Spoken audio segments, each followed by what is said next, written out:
I'm always hoping that when people come into a home, that they feel like it's a home. Hi, I'm Tom Kundig, here to talk about Triptych residence.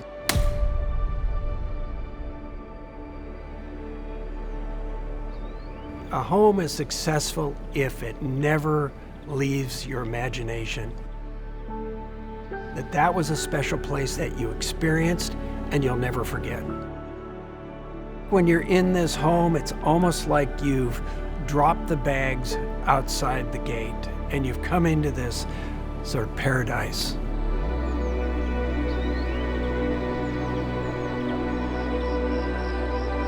And even though a city is relatively close by, you're not aware of it. The way you flow through the landscape, the way you flow into the house, the way you flow through the house, and then out of the house, back out to the shoreline. It's choreographing how this special moment happens on this special site.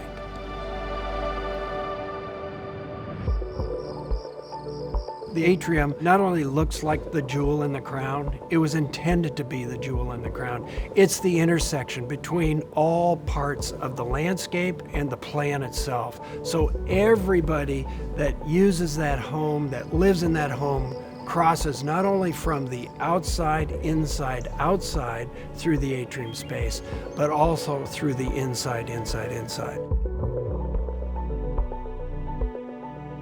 That's where a couple of large gizmos basically can take the interior of this house and literally open it to the meadow side of the house and opens it all the way to the horizon side of the house.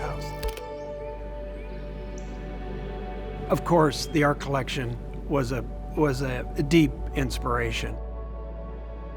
It's rare when you get to work with an art collection at this level. But it's not just the art collection, it's also the family and how the family interacts with each other and sort of socializing that building. That's really one of the most interesting things that an architect gets to work with. Well, the little wine waiter, that idea came from the client because in fact they have an incredible wine collection. It's very much part of their lifestyle. The client had the idea that wouldn't it be great if we could just actually send some of the wine from the cellar directly into the sort of wine tasting dining area and make it more of a celebration or an event. It's actually really exciting to work with larger landscapes because you can actually do these long views and these short views. You can have very intimate small gardens, which is what you're always looking for in any project. You're looking for both ends of the spectrum. And with a larger landscape, that opportunity is there.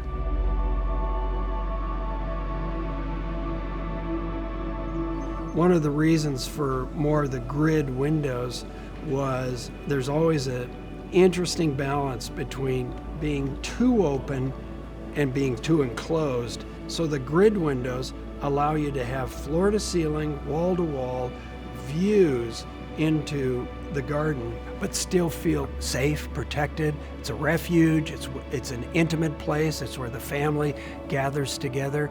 It should feel like a home. The best possible thing that architecture can do is leave a legacy for future generations, and it outlives us all and it becomes part of something in the future. And to work with something that actually is valid in that future is, I think, the most honorable thing that an architect can do.